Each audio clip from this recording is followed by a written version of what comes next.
How's it going, everybody? Bryan Alvarez here on Wrestling Observer Live. We are here every day, Monday through Friday, noon Pacific, 3 Eastern, Sunday, 3 Pacific, 6 Eastern.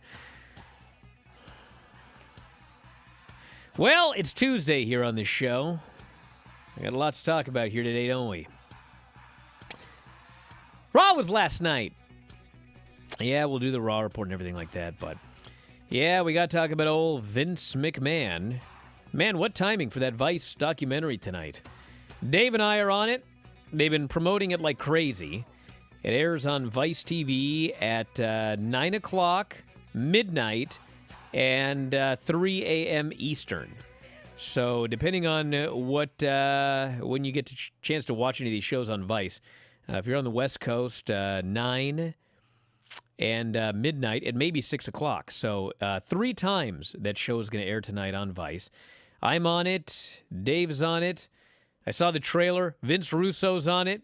Jim Cornette. So it's a 2-hour show. Make sure you check it out tonight.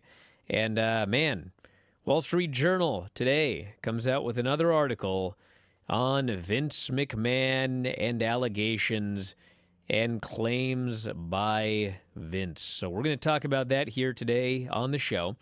And all the other news as well. AW, big production hire yesterday that a lot of people are talking about. We've got WWE announcing new tour dates. We've got the King and Queen of the Ring have been trademarked by WWE. SmackDown ratings from Friday, the show did great. Rampage numbers from Friday, the show did a little better than it normally does. But a lot of people didn't watch that Jon Moxley-Takeshita match. Well, that's on you. So we'll talk about that and, of course, the Raw recap as well. If you want to text us, 425-780-7566 is the phone number. 425-780-7566. Check it out. Back in a moment with more Observer Live.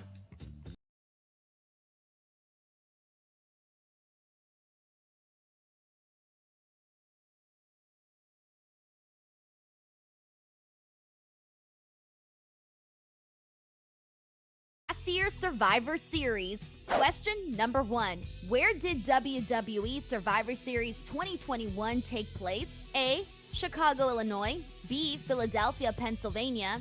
C. Pittsburgh, Pennsylvania. D. Brooklyn, New York.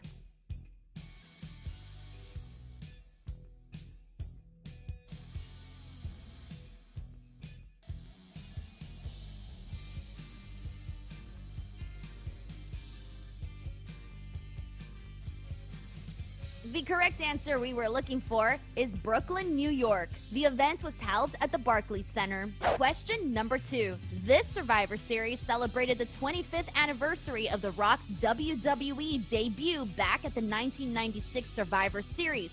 A 25-man battle royal took place. Who won? A. Ricochet. B. Dolph Ziggler.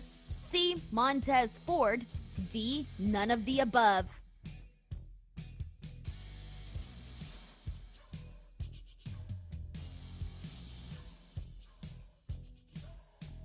The answer is none of the above. While all these names competed, it was Omos who won the Battle Royal. Question number 3. For the Women's Survivor Series elimination match, was Queen Zelina on Team Raw or Team SmackDown? A. Team Raw. B. Team SmackDown.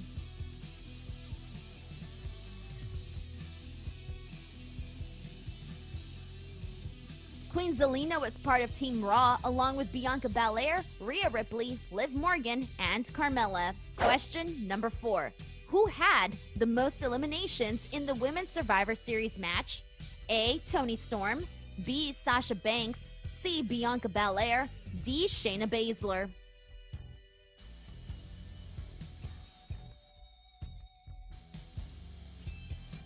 The answer is Bianca Belair. She had 3 total eliminations. Question number 5. Who was not in the Men's Survivor Series elimination match? A. Shinsuke Nakamura. B. Finn Balor. C. Austin Theory. D. Happy Corbin.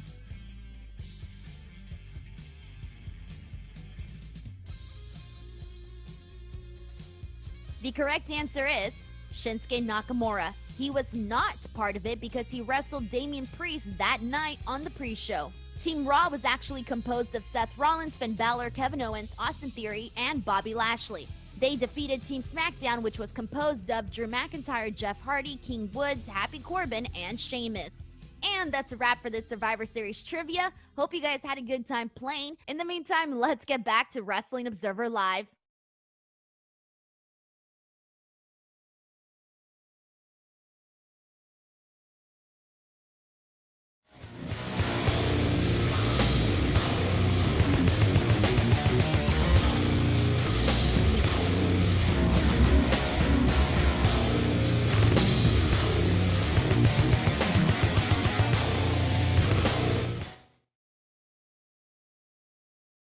Bryan Alvarez here, Wrestling Observer Live. Mike Sempervive, also of WrestlingObserver.com.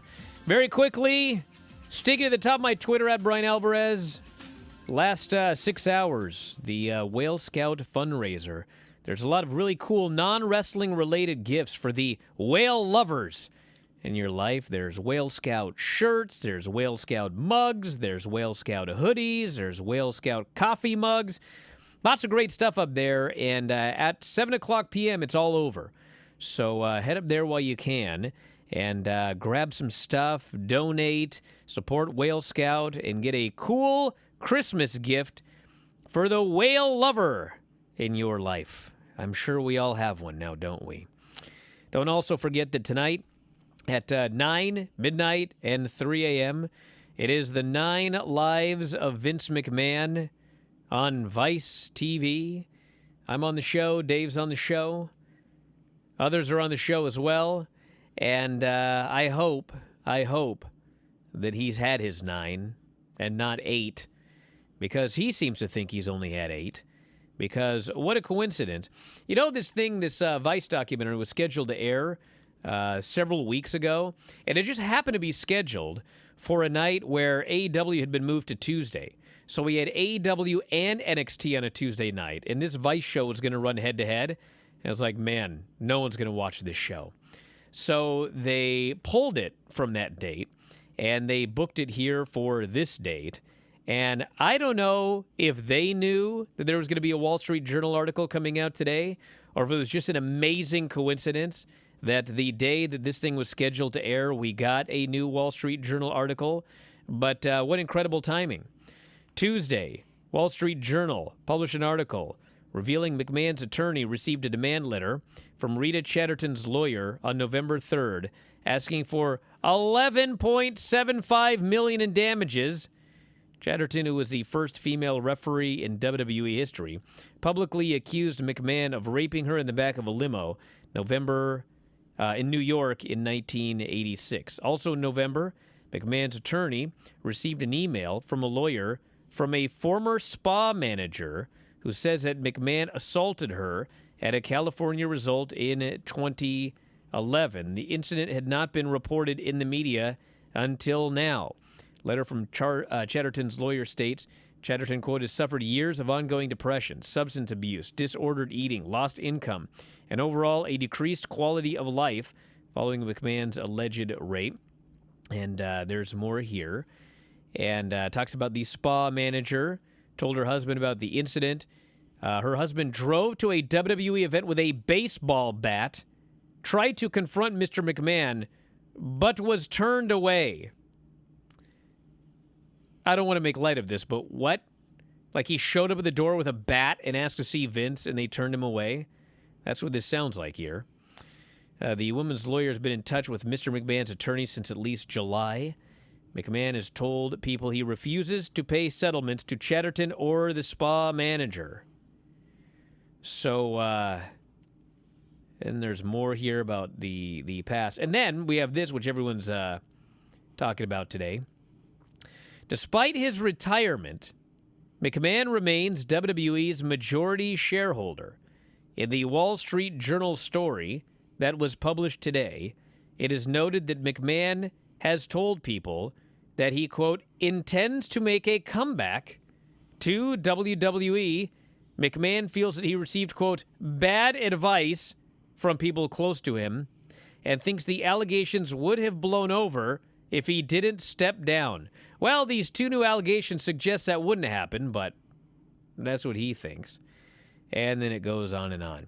Now, obviously, there's a lot of fans on social media today that are freaking out about this. And there are certainly people within WWE that certainly were not expecting nor were happy to hear this article from the Wall Street Journal. And I'm not going to sit here and tell you anything because I don't know what is going to or could happen. But I will say this. I don't think it's going to be as easy as Vince going, I'm ready to come back now. I'll be in the office on Monday. The official word, if you guys remember, was, I don't even have the tweet in front of me, but Vince tweeted something like, I'm old and I think it's time to go or something like that.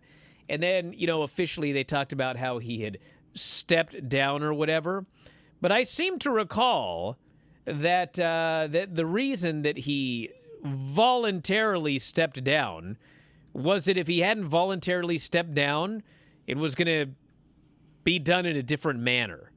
And so the idea that, he could just come back, I'm not saying he's never going to be back. I'm not saying it's not possible, but he can have all of the intentions that he wants. And there's a lot that would have to happen for him to just come back. So we shall see what happens. Yeah, because remember how this whole thing started with the Wall Street Journal. It was something that was sent by, it's something sent to a board of director.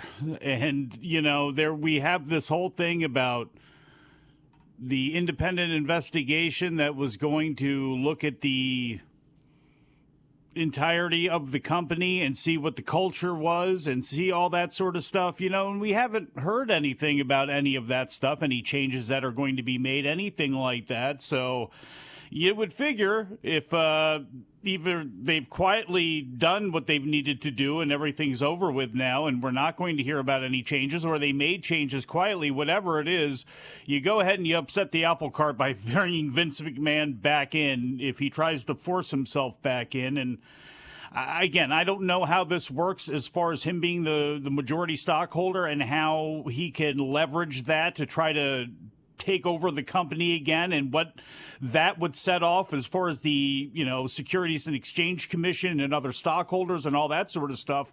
But what I do know is that who knows if this, what I know is there are now, 6, 7 allegations against Vince McMahon, 4 that have been settled that we know of from 06, 08, 2018, and then this one in 2022. The Rita Chatterton story has been out there for a long time.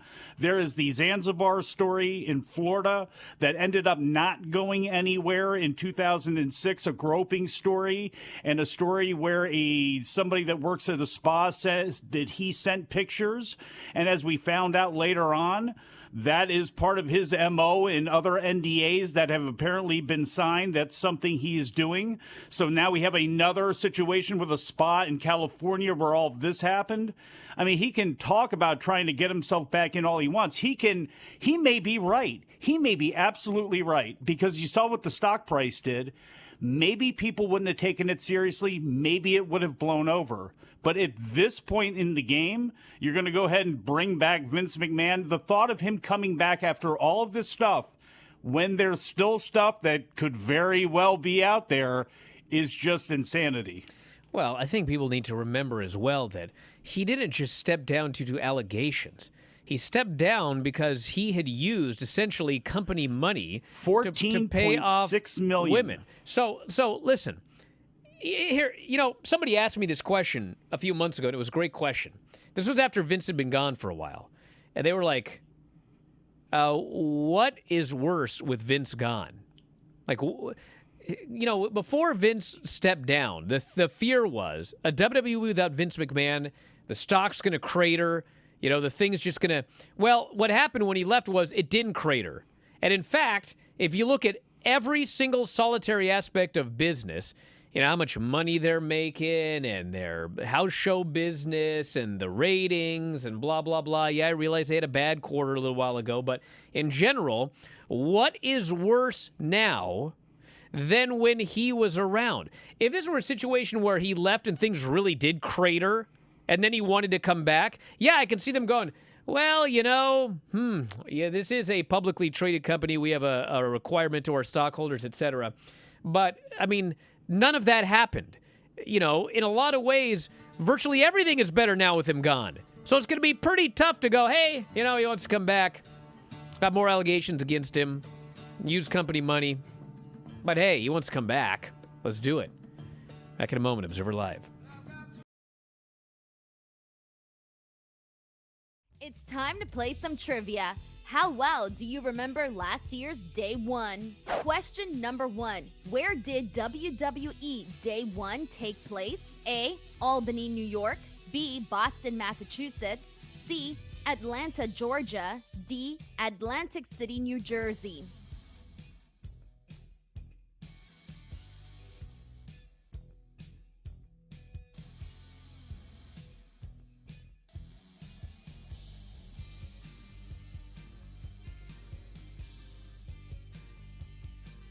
The correct answer is Atlanta, Georgia. WWE Day 1 was held at the State Farm Arena. Question number 2. What was the opening match at WWE Day 1? A. The Usos versus The New Day. B. RK Bro versus the Street Profits. C. Drew McIntyre versus Madcap Moss. D. None of the above.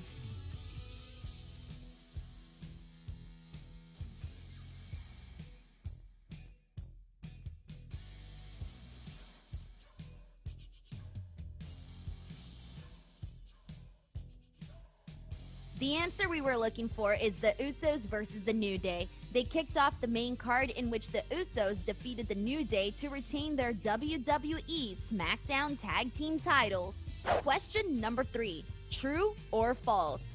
Maurice interfered in The Miz's match against Edge, thus allowing Miz to get the victory. A. True. B. False.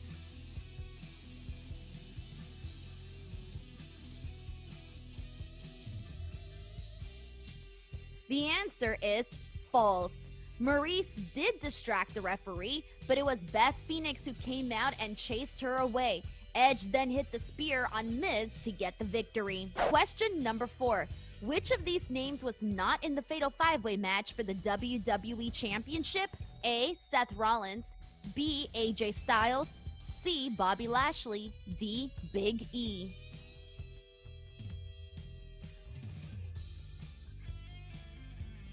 The answer is AJ Styles. He was not in the match. The Fatal 5-Way included Brock Lesnar, Big E, Seth Rollins, Kevin Owens, and Bobby Lashley. Question number 5. Who did Brock Lesnar pin in the Fatal 5-Way to win the WWE Championship? A. Kevin Owens. B. Bobby Lashley. C. Big E. D. Seth Rollins.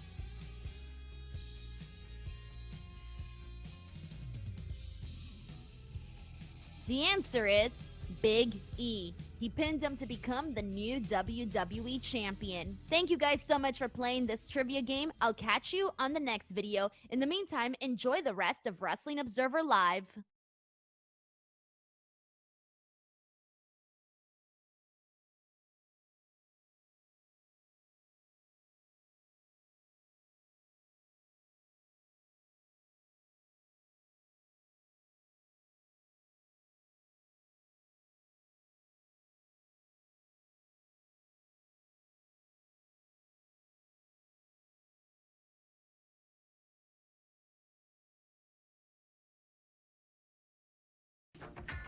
Back in the show, Bryan Alvarez here, Wrestling Observer Live. Mike Sempervive, also of WrestlingObserver.com. In another kind of related story, AEW has hired Michael Mansouri, WWE's former Vice President of Global TV Production, to be their new Senior Vice President co-executive producer. The hiring first reported by PW Insider, who said that he's going to begin his job tonight. Specific job responsibilities not reported. He was most recently the Senior VP Executive Producer of Global Production for ONE, the MMA organization. Before that, he was an executive producer for the Pat McAfee Show. Mansouri was with the WWE for 11 years, beginning in 2009, left on his own accord in 2020. While his name is likely not familiar with most fans, his work as the director of record for many WWE pay-per-view and TV shows during his time, they are. So, PW Insider, when they first broke the story of him leaving, said he was seen by some as an eventual successor to Kevin Dunn, was seen as a big part of the Triple H regime. So there's a lot to say here. So first off, from talking to people in WWE and production, this bloke was great at his job. And, there are people there in production that think that AEW production is just, atrocious. They think it's absolutely, positively atrocious. And I often mention, bro, I'd rather watch whatever atrocious production they had than this zooming and camera cutting and all this other rigmarole. But that's what they say. Their production is horrible. And so when Mansouri got signed, they were like, oh, my God, what a signing. This is a gigantic, gigantic signing for AEW, they said, because this guy's so good at his job. Now, there's a few questions about this that should be asked. So, and I don't know the answers to them, but this guy worked for WWE for 11 years. And he was thought to be next in line for Kevin Dunn's role. He was thought to be one of the Triple H guys. When Kevin Dunn is gone, when Triple H is in, when Vince is gone, he's gonna rise to that position. So in 2020 or whatever, he quit, and he went to do all of these other things. So he's been gone for a while. And then in the summer of 2022, everything that happened with Vince happened, and Vince was removed from his position. And Triple H started bringing all of his guys into certain positions, and he started bringing back wrestlers that Vince saw nothing in that he did, and he's starting to create his core group. And here we are. It is December, and Michael Mansouri decided, I am not going back to WWE. I am not going back to work under Triple H. I am going to go to AEW. And a lot of people have asked the question as to why. The answer may be as simple as, well, doesn't look like Kevin Dunn's going anywhere anytime soon, so I don't want to work under this guy. Could just be that. Or he wasn't asked. Or, I mean, there could be a lot of things going on here. But in general, the feeling is a huge positive for AEW. But what it means, I don't know. I don't know what it means. I mean, there's a lot that goes into production, everybody. It's not just pushing a button. Are we talking like he's gonna go, you know what, you need a different set for all these pay-per-views. Revolution, there should be like whatever. Barbed wire all over the place. The Vegas, so I want chips everywhere. WWE has all these special sets. Could be something like that. Could be he wants more zooming. Could be he wants this or that, lighting. I don't know what he's gonna do. But all I know is I don't think you're gonna see massive changes tonight. I think that it will take a while to get his vision instated, but we'll see. Yeah, well, they got a second TV show starting soon, and I know he's got probably nothing to do with that, but you're going to have to, stand out your resources. And when you have somebody like this out on the market and you're able to grab them, you grab them. That's what you do, But who knows what the deal was with WWE? Maybe he was not called back to take over for Kevin Dunn. Maybe he was called back and said no. I kind of like this guy's spirit. He left on his own from WWE. And then went and got a job. I mean, you hear what Bryan told you about his title and what he did for that company. And yes, Bryan's not lying to you at all. People inside WWE who are still there hyped this guy up immensely and said it was going to be a great win for AEW. So obviously it's a big deal, but he went and did the Pat McAfee show. He went and decompressed probably for a while, went and did something that he liked to do, and then took on a new challenge with One Singapore. And now he's coming back here to do this. Look, I'm going off of what other people are saying about it, and they are extremely excited. There have been times with AEW's production I have been very frustrated. There are times where it's great, that it looks like Nitro and it feels like Nitro. But you know what? WWE, the one thing you can't take away from them is their production. And if somebody can bring some of the aesthetic that's good about WWE over to AEW, not a bad thing. Not much to say in the ratings this week, although SmackDown did a really good number. 2.3 million viewers SmackDown on Friday. Obviously, this was, what some of this might actually be? I'd have to go back and chart it, but last week they were on FS1. And man, if I had a stock, it did 900-something thousand on FS1, and the 18 to 49 wasn't all that great. So they're actually up 155.6% this week because they went from... So, man, if I had a stock this week, whew, man, oh, man. But anyway, 18 to 49, a 0.57, up 128% from last week.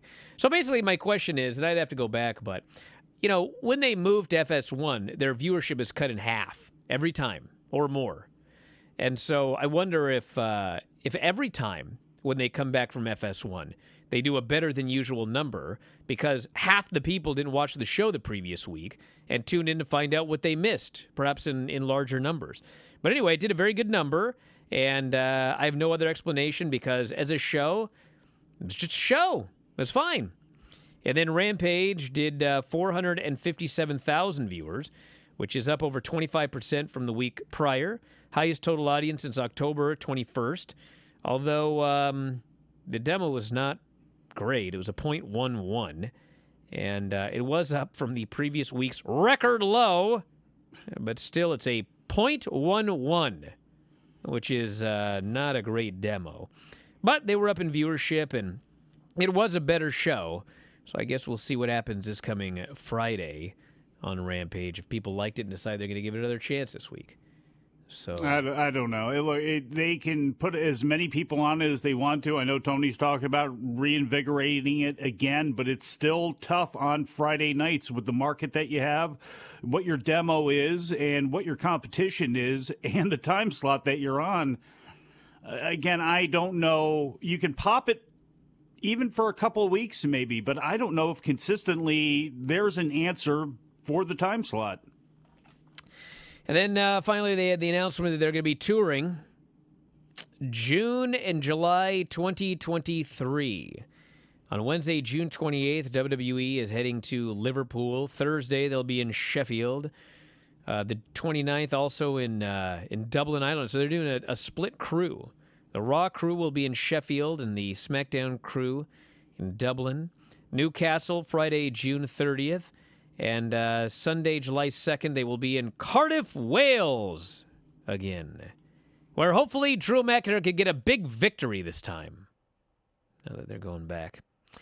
And then they also announced the King and Queen of the Ring, which was, I don't know what, like obviously they've trademarked King of the Ring, and probably Queen of the Ring as well.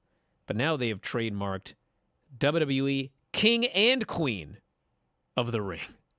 So apparently that's, if they do a King of the Ring pay-per-view, it'll no longer be the King of the Ring pay-per-view with a Queen of the Ring tournament.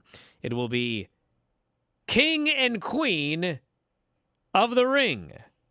So there you go. Excited for that, everyone? Did I lose Mike? I think I did. His house was noisy, and then suddenly it got very quiet, very peaceful.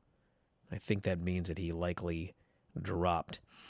All right, we're going to do Raw when we come back from the break, but in the meantime, I will look through some of the feedback and see what people are saying here. 425-780-7566 is the phone number.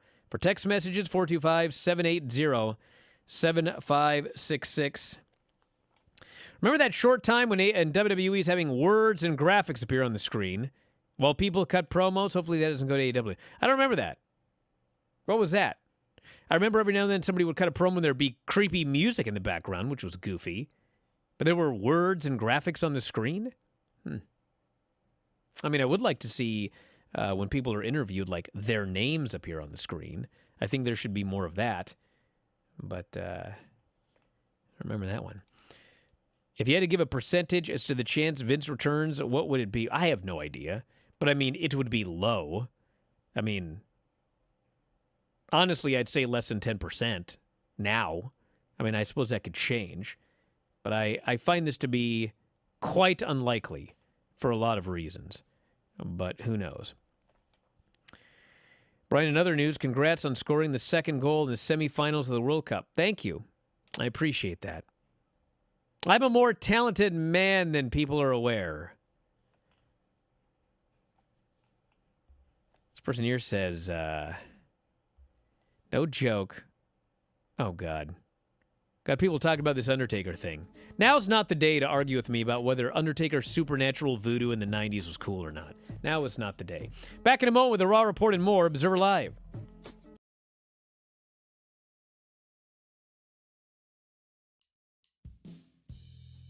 And this one is Guess the Prize. So what I did is I went to Shop AEW and I found just like a bunch of random items. And I'm going to put you to the test here and see if you can figure out how much these items actually cost based on what they are. So are you ready? It's yes. Price is right. This is a Young Bucks money tie. How much do you think this cost on Shop AEW? $44.99. Okay, I will tell you, you're a little bit far off. It's actually $24.99. Man, I saw money. I thought it was expensive. That's true, huh? Okay, next one up. This Danhausen mask that is actually sold out on Shop AEW. Ooh, $30. $19.99. All right, next one. This AEW All Elite Pet Bowl. Ooh, it's ceramic. $39.99. $14.99. Shit, man. I just got money to blow, I guess. This is the AEW ornament. $9.99. $9.99. The price we were looking for, you were close. It was $14.99. And next one up, I hope you get this one here. Oh, Peter man. Avalon. Peter Priceless, Avalon baby. Priceless. Priceless. signed autograph here. Priceless. If you're buying it off me, it's going to be $999.99. Yeah, am I close? Yeah, pretty close. On Shop AEW, it is the 8x10 for $30. But priceless, I think, is the way to go. It'd probably sell. They could probably raise the price if they used a more current picture of me where I'm in better shape. Next one up, we got this Orange Cassidy bobblehead here, and it's a limited edition. $49.99. You know it, $49.99. That's right, because I have one. Oh, sweet. Or I should probably say sweet. I don't have one. Sorry, Orange. All right, we got two more. Next one up here is these Santana and Ortiz chancletas. So they're sandals. Oh, those are lethal weapons. I didn't realize they're selling weapons on the damn website. Oof. Do you have to get a permit? You apply for a permit? Right? I know. We should need like some sort of license. Yeah, right? $19.99. Close, $21.99. Not bad. Chunkitas. Here we go. This Danhausen, very nice, very evil, lightweight jacket housing. Oh, it's a lightweight jacket housing. $44.99. Ooh, it is actually $135. It's pretty pricey. It's up there. Alrighty, Peter, there you go. That is a wrap for us here today.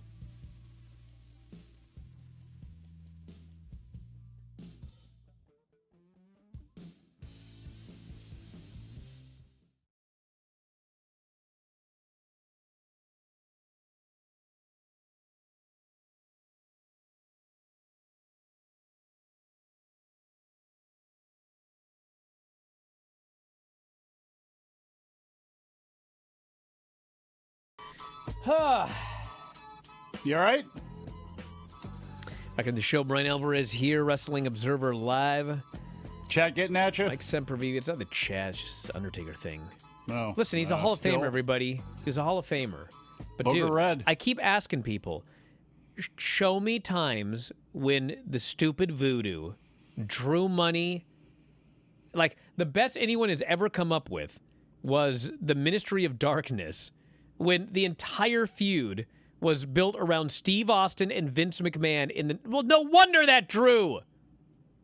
You literally could have done a storyline and put Scotty 2 Hotty in that position. It would have done fine because you were working with Steve Austin and Vince McMahon.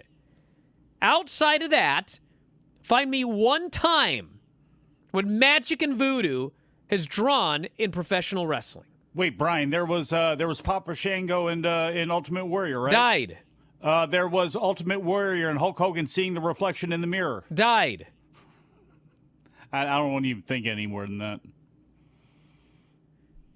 All right. Let's do the Raw report. I can't take anymore. I'm losing my mind. All right. So it opened up with Alexa and Bailey. What in God's name is going on with Alexa Bliss? Am I the only one? You know. Am I the only? No, I'm not talking about storyline. What? In the ring. Man. Dude, they missed one spot after another in the middle of this match. Then she tried a Hurricane Rana and for some reason took a bump on the back of her head.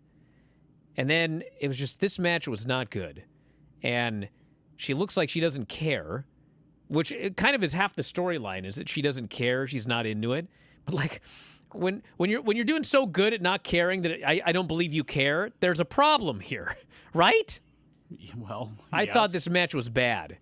And then she won, so she's a #1 contender. And then she had a stare down with Bianca, and then grabbed her for the Sister Abigail, but then, I don't even know what happened. And then she just walks away. Well, the symbol flashed. Now I'm really having flashbacks to this stuff. Do you know what never drew?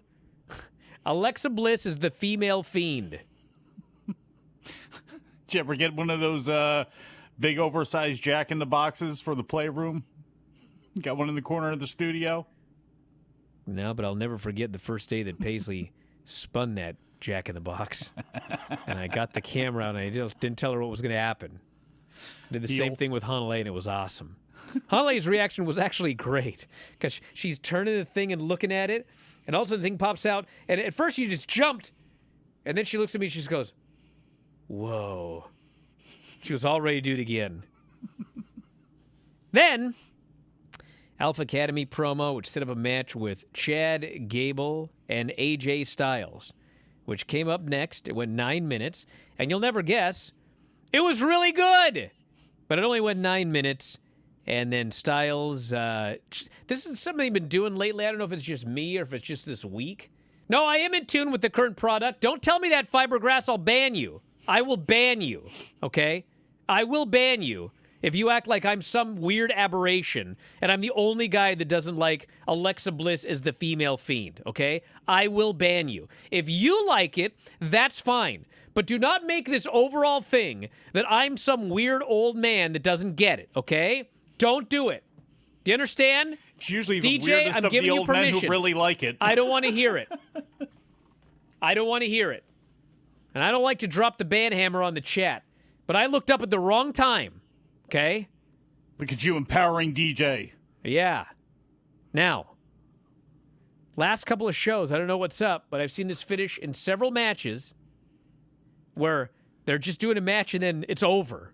There's not like a real build to it or anything like that. They did it with a Braun Breaker on Sunday. Then we had it here. They're just wrestling. Now all of a sudden, he just grabs him in his move and pins him. I was like, okay. I ended it way too early. I want it to be longer. But it was good while it lasted. Then we had a long Johnny Gargano, Dexter Lumis thing on the show, which was absolutely not good. Now, I know what some of you are going to say. Oh, Vince must be back. This is the exact kind of thing he would do. No, there's a massive difference. Is this as dumb as something that Vince would do? Yes. But what's the big difference? The big difference, which I can't tell if it's a positive or negative at this point, is it's still going. This story has been going on for like 8 weeks. I'm sick of it, and it won't end. Got a Louis Vuitton bag on a pole match next week. Whereas or a ladder match. Vince would do stupid things, and it would just end. Not this. They're determined to play out this story. How much money is in the bag? Have we determined that? Well, I'll get to that. We had Judgment Day versus Akira Tozawa and the Street Profits. 15 minutes, very, very good match. Everybody looked good. Tozawa's awesome. Yeah. Thank God they're finally doing something with Tozawa here.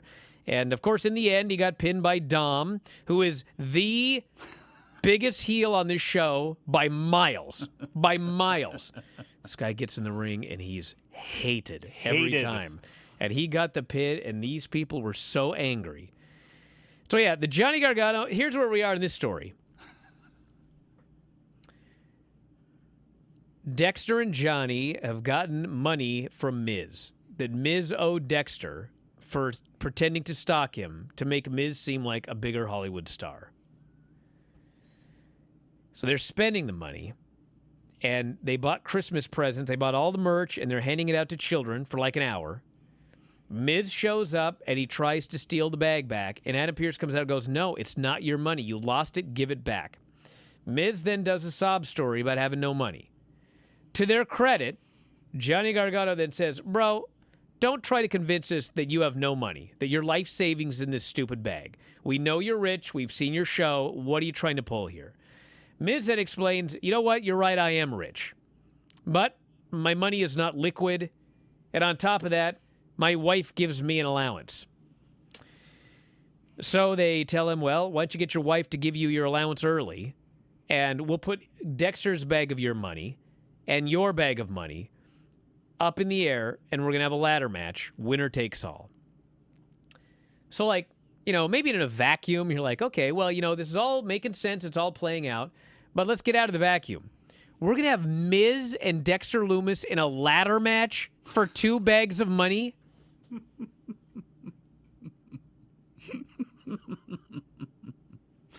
Now, granted, I had no faith in the NXT Iron Survivor Challenges matches, and they ended up being really good, both of them. But that doesn't mean that I need to have faith in this one. I do not think that this could possibly be all that good. But I guess we'll find out next week. And then I will ask again, can we just get this over with? This storyline sucks. I know it's playing out. I know there's been a beginning, middle, and end. But sometimes you got to cut bait on a story that sucks. And this one's sucking. Am I wrong? You're not wrong, and the longer this goes on, the longer I don't get a Index reunion in NXT where both of those people belong combined with each other. And we had Io Sky versus Candice LeRae, 10 minutes. Pretty good match.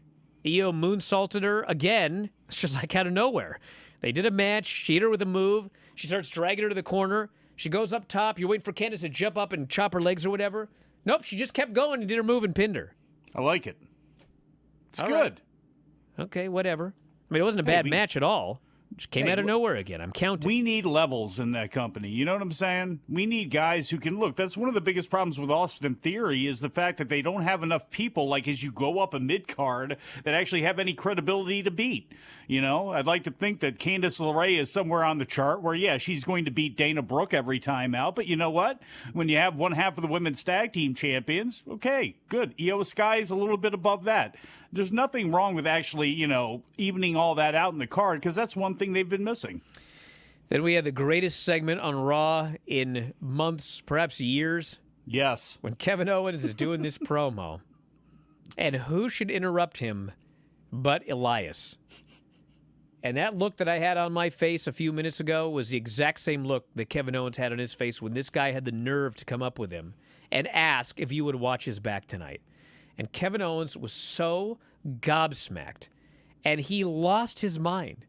I cannot believe you're asking me to watch your back. Have you forgotten the pain and misery that you put me through for months? And, of course, Elias has to twist the knife. That wasn't me. That was my brother. Now, he's totally flipped his lid.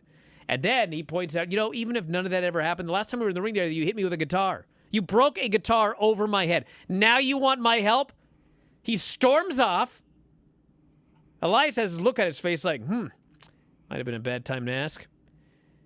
Kevin Owens then storms back in, looks at the guy again to make sure this actually happened, and then he storms off again. I died watching this segment. Was dying.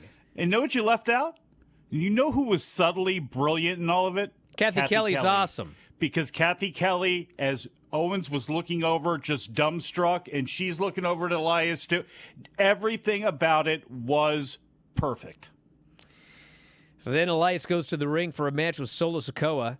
Solo Sikoa kills him. Him and Sammy go to kill him more afterwards. Who should run down and make the save but Kevin Owens? And Kevin Owens starts hitting stunners on Solo. And then Elias is so thankful that he saved him from getting his neck broken that he goes to hug Kevin Owens, and Kevin boots him in the stomach and hits him with the stunner. Loved it. I don't see good things in Elias' future, by the way. He honestly, I never thought I'd say this, he was way better off as Ezekiel. It's too cold to shave that thing, though, I guess. Kevin Owens is a Hall of Famer. Rhea Ripley defeated Asuka in a good match. Asuka no longer wears the face paint, and they're talking about how she's lost her edge.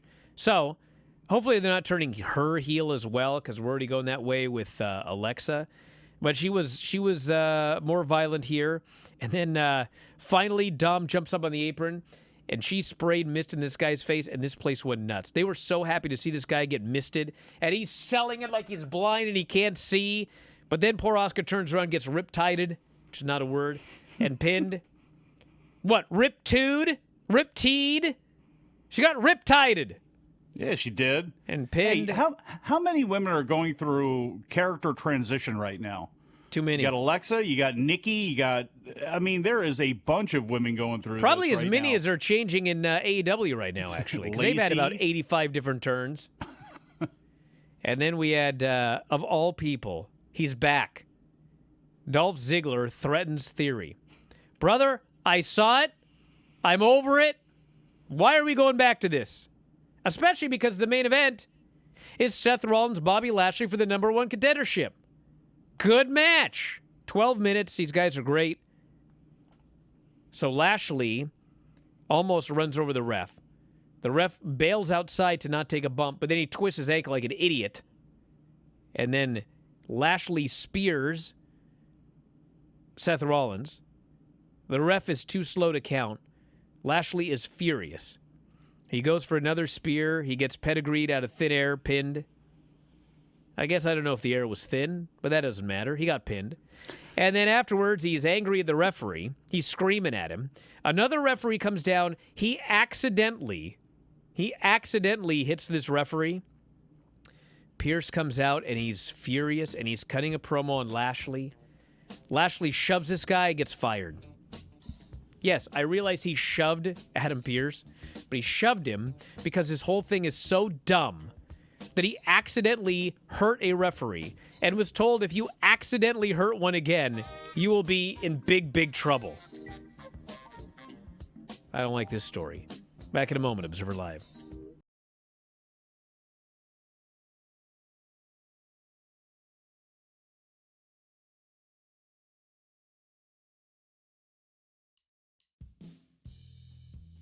First game that we are going to play today is word association. So here we go. The first one up, Jon Moxley. Crazy. What a lunatic. What a crazy, crazy man. But man, his matches are nuts, and they're I can't look away. Adam Cole. Baby. How can you not? That's a given, right? It is a given, like instantly. Orange Cassidy. Too cool, man. He's the coolest guy in school. Wonderful guy. The Acclaimed. I love their raps. I really do. They are hilarious, man. So I would say they're Max is creative, and Bowens, he's jacked.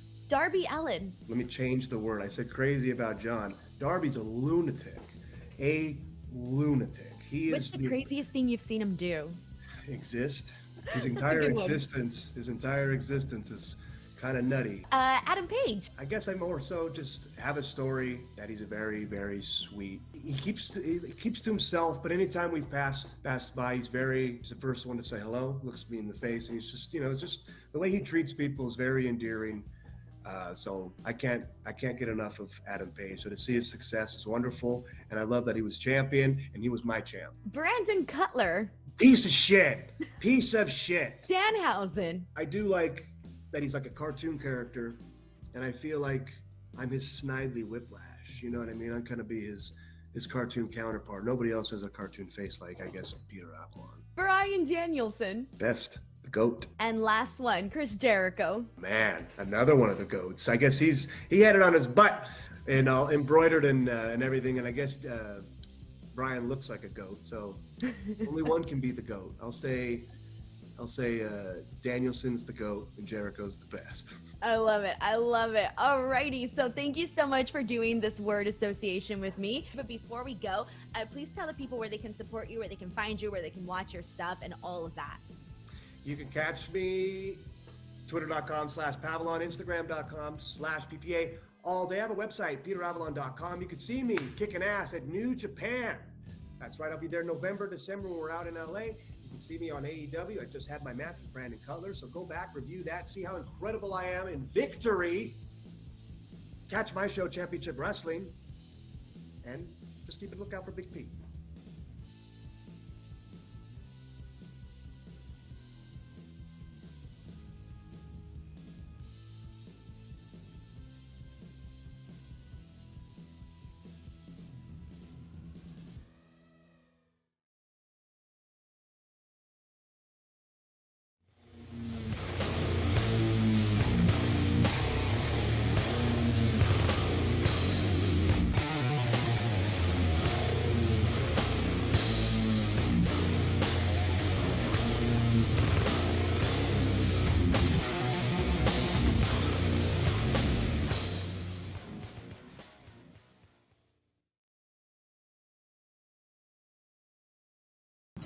Back in the show, Bryan Alvarez here, Wrestling Observer Live. Mike Sempervive, also of WrestlingObserver.com. Hey, listen. I make assumptions as well. We all do. But don't always make so many assumptions, okay? One of the things on the chat here is, it's all the same stuff. Riddle's gone for 6 weeks. Shotzi's gone for 6 weeks. Lashley's gone for 6 weeks. It's all to get people back for the Rumble. Hold on. I know that's the assumption, but the Riddle is gone for reasons that have nothing to do with storyline, okay? I don't know all the details. There's a lot of rumors out there. I don't know what's what, but that's why he's gone, okay? Shotzi has a broken hand. That's legitimate. So that's why she's gone. She may be back 6 weeks. She might not. And Bobby Lashley, here's the thing. The story was he was fired, okay? So I don't think he's going to vanish for 6 weeks and just make a surprise return at the Rumble. I presume that this is a storyline that is going to be playing off on TV every week for, however long to do something between now and the Royal Rumble. So, yeah, it seems like they're doing the exact same thing in a lot of different circumstances, but every circumstance is different. So, yes. Do you know that tonight on Vice? Yeah. Vince McMahon, the 9 Lives? Uh-huh. Yeah. Wow. 9 o'clock? Midnight. Ooh. And 3 a.m. 3 times. But what you can do is set your DVR for Vice TV, and it may air on the internet as well for all I know. But I do know it's airing on Vice TV tonight at 9, midnight, and 3 a.m. You going to watch it, Mike? I'm going to. Because we're going to talk about it tomorrow. Because I got YouTube TV. I need a hookup. And I got Sling, too, as a backup. Because it's... You got all the money, that's why. It ain't that much. Back in a moment. Meeting in an hour with Lance Storm. Wrestling Observer Live.